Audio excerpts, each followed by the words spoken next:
All right, welcome to another tutorial with Mr. Felix. Today I will be showing you how to use Illustrator. Um, so far all we have done is we've used Glowforge to make a template, make a keychain, and try to use some photo engraving stuff. Hopefully we made a stamp. If we haven't done that, don't worry. What we're going to be doing in this next tutorial is we're going to be just using a better design platform, right? So far, we've been using Adobe Express, which I actually have linked here. Adobe Express is good, but it's super limited. There's some problems with Adobe Express, mainly that it's a raster-based platform, right? Raster-based platforms are basically platforms that use pixels, right? And for all the machines in the Fab Lab, we try to use SVG files, which are scalable vector graphics.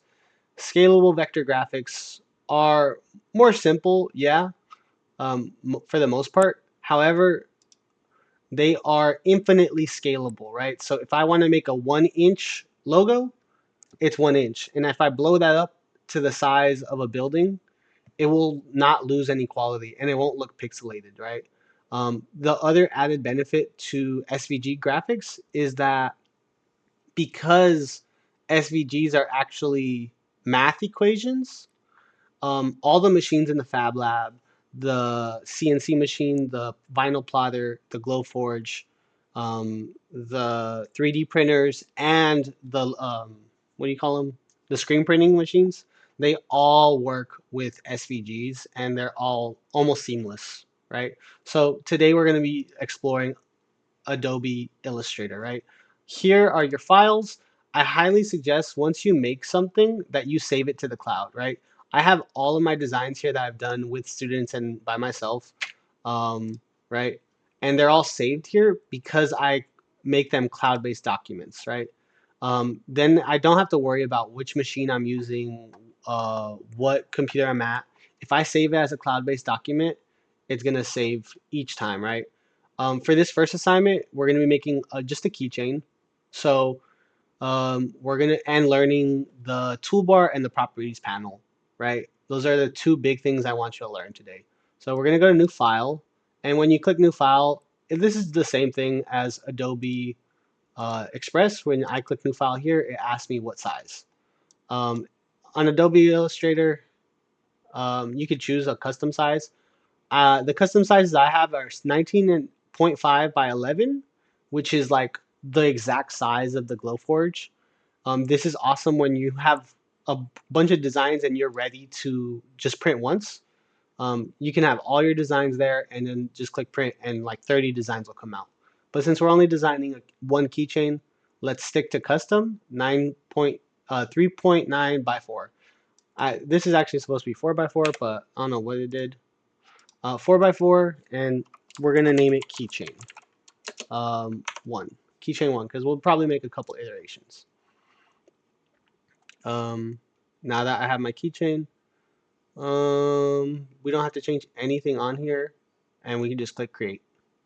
Please name your documents. In Adobe Express, I wasn't really worried about it because I don't use Adobe Express, but on here you could see if I go back to my home, everything is named Panther 1, Panther 6, Panther 1, Rudsdale 2, Panther 13, Rudsdale no number, right? Everything gets a name because I want everything to be, this one's obviously not, it's untitled because I think a student was working with this. Some of these are student stuff that they use my account sometimes, but I really want you to try getting into the habit of naming everything because once you make something and like let's say you're not happy with it, you can save a copy of it and name it Keychain 3, try 4, version 4, whatever, right? So that way you have documentation of all the revisions that you made. Okay, I'm gonna close this image trace panel. When you first open it, I'm pretty sure it will look just like this. Um, a couple different things that you're obviously going to be seeing. On the left, you have these toolbar, and this toolbar has all of the tools we're going to be using for this class. And I low-key don't know how yours is going to look on this side because I always customize mine and I move stuff around. I don't think I need this stuff. Yeah, I think yours will look like this. And it's the properties man folder, right? Properties toolbar. I don't know what to call it, and it has the fill and the stroke, and that's super important. If you remember from Adobe Express, we had fill and border. Fill and stroke are the same thing, and it's super important for the things that we're going to be making. The first tool that we're going to be learning is the selection tool. If you could see this one, this little mini tutorial shows you how it works. You can move things around, you can change things, and you can overlap stuff, right? Pretty simple. The reason I say this is because a lot of students struggle with remembering to turn this on. Let's say I'm on text and I'm trying to click text, and I want to try clicking on my text, and I click above it or I click below it. I'm just gonna keep adding more text, and I'm gonna get really frustrated.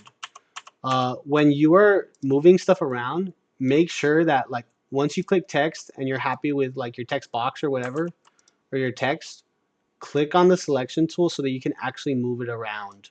If you don't do this, you're gonna get frustrated and you're gonna be like, why isn't this working? And then I'm gonna have to come around and tell you it's because you don't have the selection tool turned on. A quick way to do this is just click V. So like I click text, click it, and then oh I click text, I click off of it. Maybe I do something else, like I add a circle or something, and then I have to click V so that I can move my text around. If I don't do that and I'm still selected on the circle and I try to like click my text, I'm just gonna make another circle and I'm gonna be really annoyed. So remember, always when you're trying to move stuff around, be on the selection tool. It's not that hard. However, it's really annoying when you don't do it. Cool. Um, all right, cool. And obviously the first tool we're gonna learn is text. As you can see here, so this little box pops up when we, and you can see my computer lagging a little bit, when we select our text. First thing I want you to do is kind of look through the different fonts you have access to on Adobe Express. It's a, or no, on Adobe Illustrator. It's a lot more robust than Express. Additionally, what's really cool about this is like, let's say I don't like any of these, we can actually download and put more text files in by going to Find More. Find More has even more text than anything else, but in order to put them onto our computer, we have to make sure to click Add Remaining or Download Font. I don't know what it says. And then it says Adding. When it's done adding, you see 4 fonts were added. Cool. Oops. I think I lost it. Yep, I lost it. Um, this is what I was gonna say basically is like if you have a text that you like and you don't see this little check mark next to it, let's say like this, I click it, it's not gonna change the text. It's gonna stay as the same text, and then you're gonna be really annoyed because you spent all this time looking for your text and now you can't find it. So what you need to do is make sure once you find a good text you like, click the download button, wait, and now click it, and that will stay the text that you wanted. Additionally, let's say I can't find a text I like, or I just want to look at more text. You can go on fonts and go to Adobe Fonts. Adobe Fonts is awesome because it's already connected to our Adobe infrastructure, right? Our Adobe platform. So if you find an Adobe font in here that you like, you can download it and it'll be working on all of your apps, even maybe Adobe Express. I'm not sure. I don't use Adobe Express. I don't use it too much. So let's say I wanted something goth. Gothic lettering is always cool. And I find something cool, like just to try it out, I can click Add Family. And now the Adobe is adding this to my thing. You can see here 2 fonts were added. Boom. I go over here. I should also remember the name of this. This is Gothicus. I can go here and even just type in Gothicus. And I can find the font that I thought was cool. Uh, some fonts have this little drop down that says I can do bold, italics, fine lettering. This one doesn't. This one actually had its own separate font that was like Gothicus Roman. It is just a little bit different. It looks like it just changes the capital letters actually, and I kind of like this letter. And then here is the size of the font. Obviously, we can make it bigger. Um, this is a 5x5 grid, so when you're in here, you can actually look over here to this size, and you can see the width and the height of the things that we're working with. This, let me just put in my name. I'll do Felix. And I kind of think that's cool. And then I'll make my font big. Oh, where'd my font go? What we're gonna have to do is actually make the text box bigger. If the text box is too small, it won't display your font. And then you're gonna be like, Mister, where'd my thing go? Just do that. Make sure it's big enough. And then when you're happy with your text, you can click on Create Outline. This changes the text type from like I can't actually change the letters anymore, right? If I try to type into it, it doesn't change anymore. What it is now is it is that vector format. You could tell because it has each of these little anchor points. If I go to direct selection tool, actually, I can actually interact with each one of these anchors and change the math formula. Let's say I wanted something a little bit thicker because it wasn't showing up the way I wanted to. Boom, boom. Oh yeah, that's getting cool, right? Felix. Cool. You can change everything about this because it's all a math formula. But that's a little bit more advanced. Today, we're not going to be worried about modifying any of these texts. I'm going to leave it like that because I think it's cool. But we're not going to worry about modifying it. We're just going to make sure that it is not, like, if you double click on it, it's not it's not editable anymore, right? I can't just click on it and type into it. If I could still type into it, Glowforge isn't going to read it. And I'm going to just show you an example of that, right? Let's say I send this file, file, export, export as SVG. If I try to send this to Glowforge and Glowforge, create new design, upload a file, Keychain 1 SVG, text has been removed. To print text, you can use design software to expand the text to outlines before saving. I only have the thing that was in um, vector. I don't have the text above it, even though I can clearly see it here. Why is it not showing up, Mr. Felix? Now you know. Cool. Now, what we're going to do today is we're going to make a keychain the exact size we want. The way we're going to do this is by clicking, do I want an ellipse? Do I want a polygon? Do I want a star? Or do I want a rectangle tool? This is the shape tool, and I'm going to click one time. I'm not going to click and drag um, because what I want you to do is I want you to make a keychain that is a perfect size, right? I want you to like look at a ruler in your hand and then decide how big you want your keychain. If I want my keychain 2.5 width and then I want the height 1.5, I can type that in and it will make me the perfect square, right? This square is absolutely exactly that size. You can even see up here in this height and width is 2.5 by 1.5. We're going to be using precise measurements a lot going forward, so this is really important. I can still change things about this, right? I can still do this and round the corners off to say I don't want it to stab me. Cool. You can do a lot more with it, but this is what we're doing today. Again, just like in Adobe Express, we're deleting the fill and we're adding the stroke. For Adobe, how do you say this? For what we're doing, we're only going to be using these bottom colors, right? These brights. This red, this green, this black. Those are the ones that Glowforge is going to recognize. And the only other thing we're going to be doing is moving this to the front, adding a circle tool, and adding a circle that hopefully will fit. And you can see these purple little things that pop up when you're moving it. They tell you if you are like aligned to certain other things in the design. I think that's fine. Midpoint. I can make it bigger, smaller. Um, cool. Um, and yep, keychain with my name on it, looking pretty snazzy.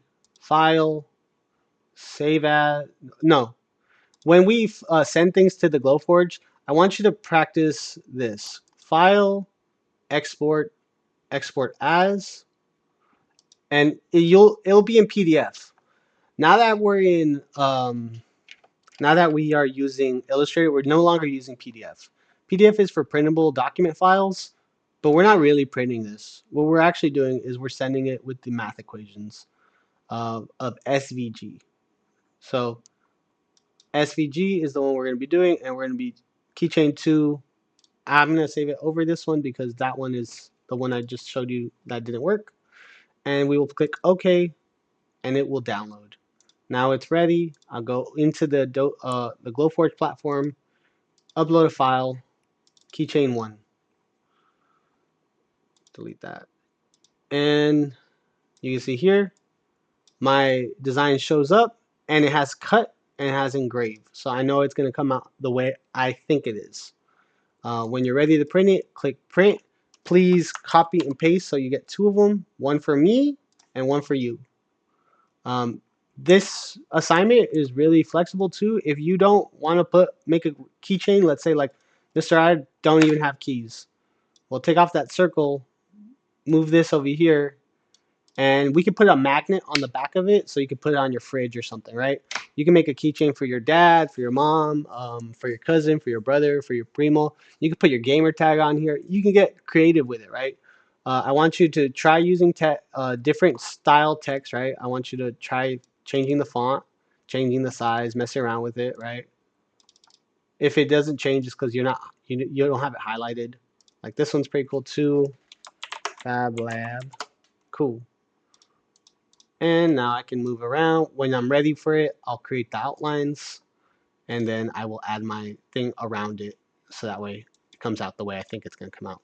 The last thing we're going to show you is how to save your file. Let's say, okay, I don't want that. This is my keychain.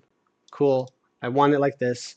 I'm going to click either File, Save, and it's going to ask you, do you want to save it as a cloud document? We'll save to Creative Cloud, and then we'll decide on which folder.